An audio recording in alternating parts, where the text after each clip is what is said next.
आयुष्मान भव। हवन के शुभ मुहूर्त की घड़ी आ गई है।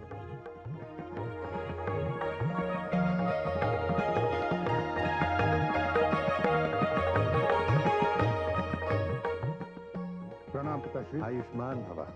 आइए।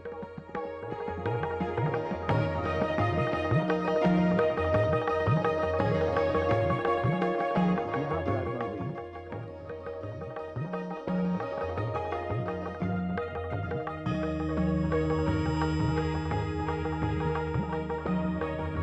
आइए लक्ष्मीपति, आइए।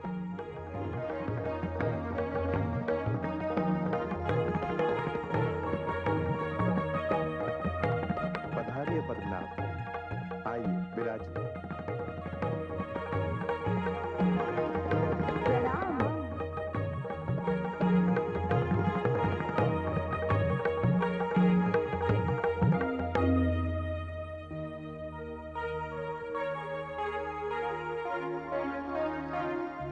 मेरा निमंत्रण स्वीकार करके आप सब यहाँ पधारे, मैं आपको धन्यवाद देता हूँ। कृपया हवन आरंभ कीजिए। दक्ष, पुत्र, क्या सभी अतिथिगण पधार चुके हैं? हाँ पिताश्री, जिन जिन को निमंत्रण भेजे गए थे वे सभी आ गए। पिताश्री,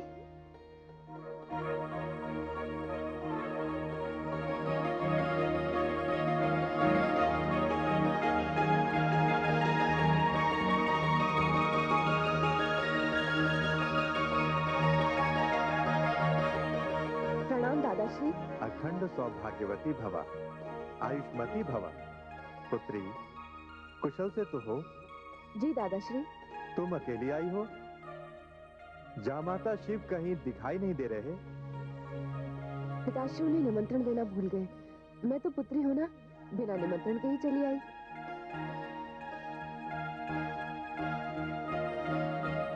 क्या?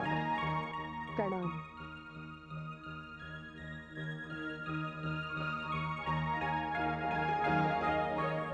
पिताश्री, मुझे बचपन से आज तक स्मरण नहीं कि आपकी वर्षगांठ की बधाई सर्वप्रथम मैंने न दी हो। विवाह के पश्चात यह अवसर फिर आया और मैं उस परंपरा का निर्वाह करने यहाँ आ गई। आपको षष्ठी पूर्ति की बधाई हो पिताश्री। पिताश्री, मैं ये मानती हूँ कि आप अपने जामाता, मेरे पति देवाधिदेव महादेव भगवान शिव को निमंत्रण पत्रिका भेजना भूल गए। ये सत्य है ना पिताश्री? यज्ञ स्थल पर इस सभा मंडप के बीच यदि मैं तुम्हारे इस प्रश्न का उत्तर दूं, तो तुम्हारे हृदय को पीड़ा पहुंचेगी। और कोई भी पिता अपनी पुत्री का हृदय नहीं दुखा सकता।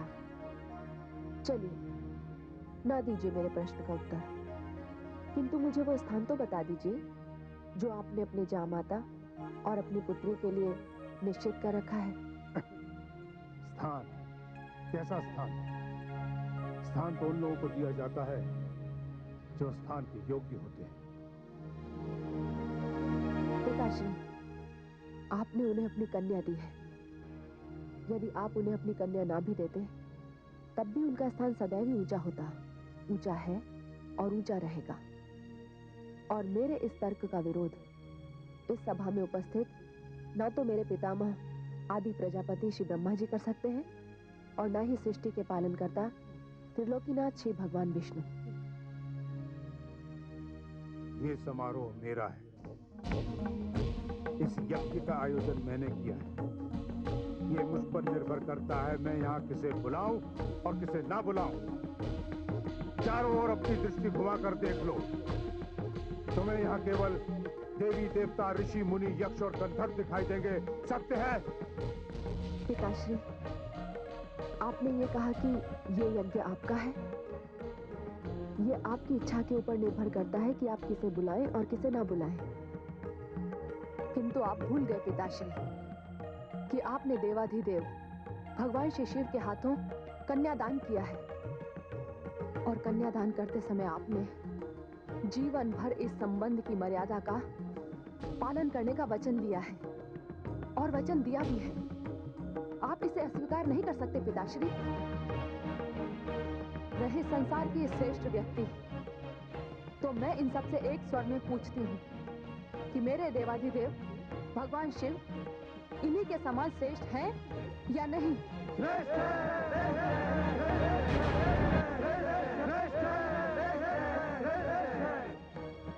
सुना आपने पिताश्री, मैं अपने पति से हट करके उनकी अनुमति लेकर यहाँ आई हूँ। मुझे विश्वास था कि यहाँ इस यज्ञ मंडप में आपने अपने जामाता के लिए स्थान सुरक्षित रखा होगा, किंतु आप पिता की मर्यादा भूल गए, श्वशुर की मर्यादा भूल गए, प्रजापति होने की मर्यादा भी भूल गए। क्या कोई श्रेष्ठ प्रजापति अपनी पुत्री से ऐसा व्यवहार कर सकता है? पुत्री? कैसी पुत्री? जिसने अपने पिता की मान मर्यादा को धूल में मिला दिया, जिसने सारे संसार के सामने अपने पिता का सर लज्जा से झुका दिया, जिसने लाख मना करने पर भी उस निम्न कोटि के अभद्र, अशिष्ट, दरिद्र शिव से बस, चुप हो जाइए पिताश्री, चुप हो जाइए। आपने पिता की मर्यादा को कलंकित किया है। आपने मेरे पति के लिए अत्यंत घृणित शब्दों का प्रयोग किया है। मेरे पति यहाँ उपस्थित नहीं है, किंतु विवाह के पश्चात यदि पुत्री अपने मायके आती है तो अपने ससुराल की प्रतिनिधि बनकर आती है, अपने पति के सम्मान की सुरक्षा का कवच बनकर आती है। आज आपको अपना पिता कहते हुए भी मुझे लज्जा आ रही है। यदि मैं ये कहूं कि आज से मैं आपकी पुत्री नहीं, तो भी मेरा ये शरीर ये सत्य दोहराता रहेगा कि मैं आपकी पुत्री हूं, क्योंकि ये शरीर आपकी ही देन है पिताश्री। और जब तक मेरा ये शरीर रहेगा, आपसे मेरा संबंध भी बना रहेगा। इसलिए आज से पिता पुत्री के संबंधों का विच्छेद करते हुए आज मैं अपना ये शरीर, अपनी ये देह समाप्त करने जा रही हूँ। नहीं पुत्री, नहीं, नहीं। अब कोई कुछ नहीं बोलेगा, कोई कुछ नहीं बोलेगा। ये निर्णय की घड़ी है। आज संसार इस बात का साक्षी है कि शिव की पत्नी, शिव की अर्धांगिनी सती अपने पति के सम्मान की रक्षा के लिए आत्मदाह कर रही है। कौन नहीं माँ? नहीं पुत्री,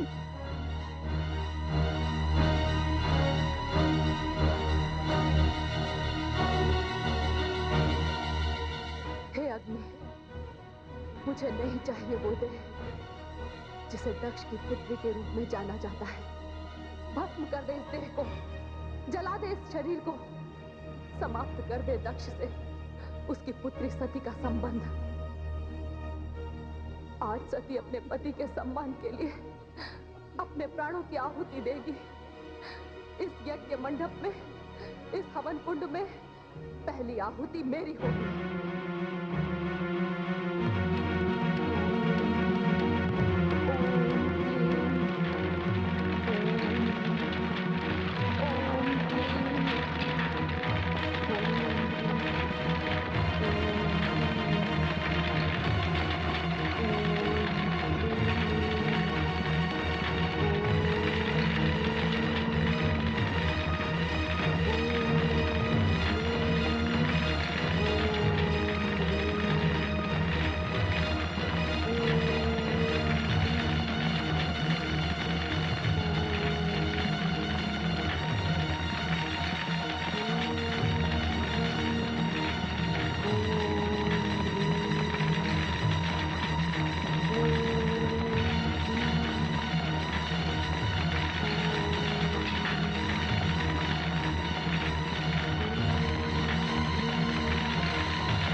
रक्षा करें मां, हमारी रक्षा करें।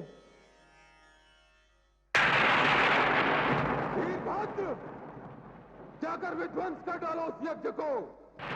दक्ष का अहंकार हमारा विरोध है और हमारा विरोध उसका विनाश। और जो कोई भी तुम्हारे विध्वंस कार्य में बाधा पहुंचाए उसका भी सर्वनाश करने में संकोच मत करना। आज विनाश लीला का वो नृत्य दिखाना कि वहां कोई भी शिव शक्ति विरोधी जीवित न रह पाए। जाओ!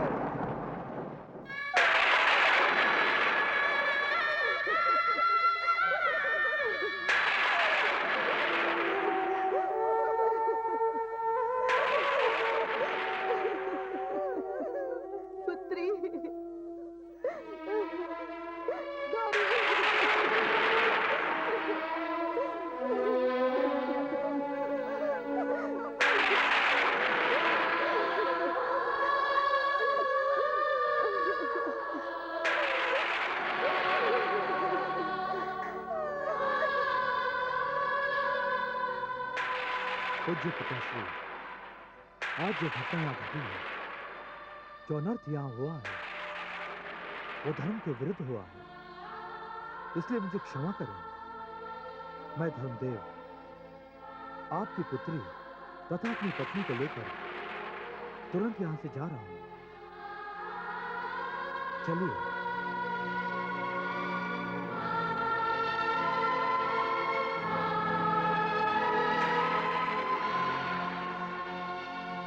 क्षमा करें पिताश्री, इस अनर्थ के बाद हम भी यहाँ नहीं रुक पाएंगे। चलिए देवी।